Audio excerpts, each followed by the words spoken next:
Polenta, when done right, can be a real labour of love, and personally, when I've gone to so much time and effort, I like to know that I've got more than one meal. This is my polenta 2 ways. I hope you enjoy. So to begin with, we need fine cornmeal, aka polenta. This one is in the international food aisle in the supermarket. You can also find unbranded polenta, usually where the pasta and rice are. I popped it into a jug so it was easier to pour, and you need 5 times the amount of water. Now it's at this point where I realised I didn't have enough hands. Apparently you need a hand to pour, a hand underneath to sift the polenta into the pan, and a hand to stir. So if you don't have somebody on hand to help you like I didn't, just do your absolute best to get the polenta into the pan as quickly, as evenly as you can, and then stir like your life depends on it. And I can't understate at this point how important it is to stir, stir, stir, whisk, whisk, whisk. Once you've got it nice and smooth as you can possibly get it, then you do just need to stir every few minutes, but you really need to make sure you get it to this stage before you leave it alone. Then I added in the zest of 1 unwaxed lemon, some black pepper, give that a good stir through,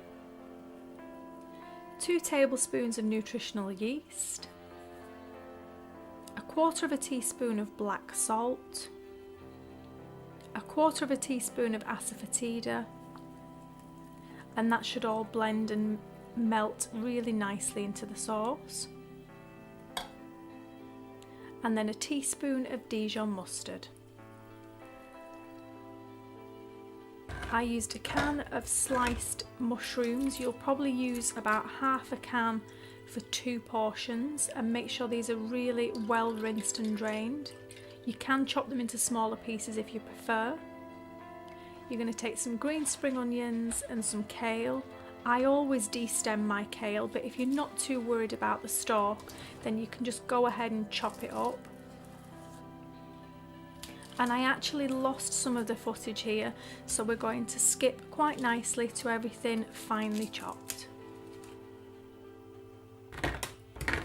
I used a tin of lentils, and I ended up using half a cup of these. And again, they need to be really, really well rinsed and drained before you use them.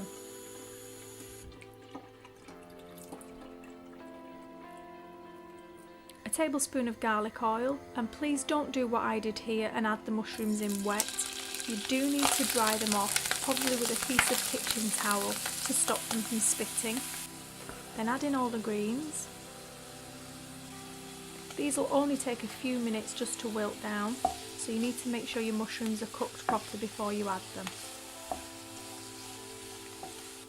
There we go, with half a cup of lentils, a tablespoon of tomato puree, and a tablespoon of balsamic vinegar. Mix that up. It is a little dry. If you prefer it a little wetter, you can add a touch of water just to stop it from burning. Add some pepper and salt to taste. And then when you get your polenta to this stage, you can add in some vegan butter. It really does make a difference to the overall flavour and texture. Leaves it creamy and glossy. And if you're wondering what the exact texture of polenta should be, it probably helps to know that traditionally polenta would be served by pouring it out onto a wooden chopping board and then slicing the polenta off for each person. Add in the mushroom mix.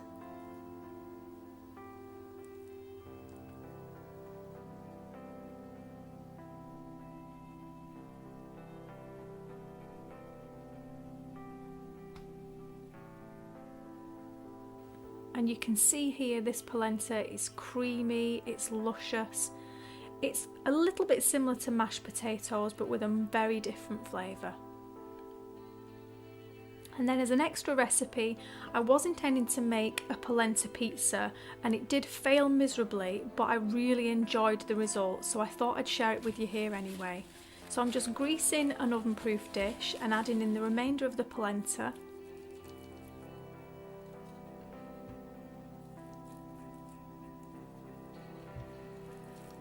And I'm flattening it into the dish as best as possible.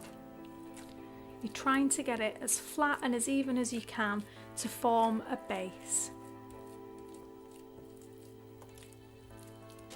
You need to pop some greaseproof paper over the top and squeeze out as much of the air as you can, and again flattening and smoothing as you go, and this just prevents it from forming a crust when you leave it overnight in the fridge. So once you feel that that's properly covered and you've got all the air out,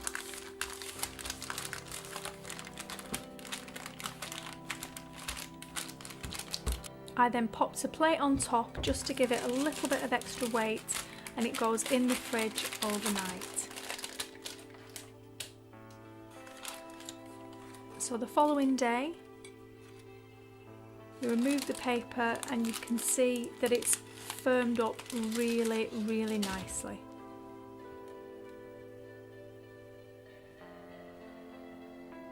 This then needs to be baked at 200 degrees for about 20 to 25 minutes.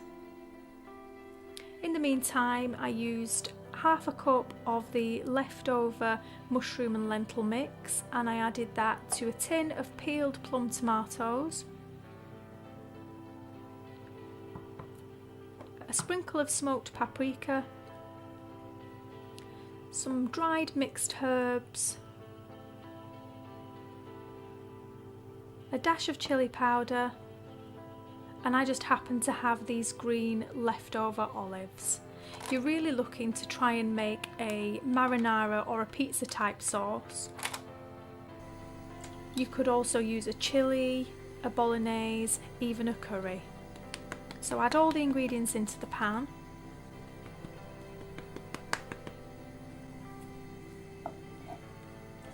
And then let this simmer down until the tomatoes thicken and reduce.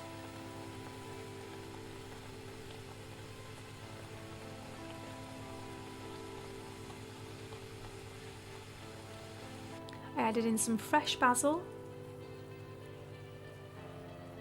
and those leftover olives. That's the mushroom mixture going in. Just make sure it's all really well combined, heated through, and that the sauce is reduced so it's lovely and thick and you're able to spoon it on top of the polenta crust.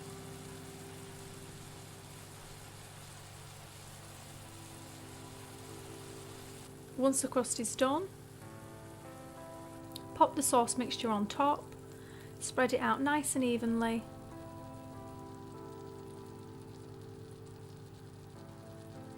and I added some of the Tesco jalapeno pepper cheese. It isn't strictly low Fodmap, but I find that I'm able to tolerate it quite well, but there are low Fodmap cheeses available. And then I baked it again for about 20 minutes until the cheese had melted and was golden and bubbling.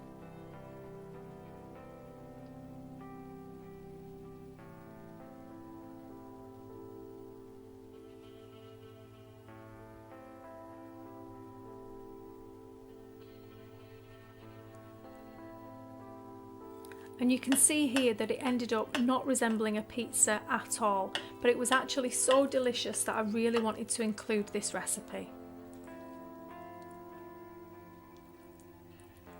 The polenta was baked on top and lovely and fluffy in the centre.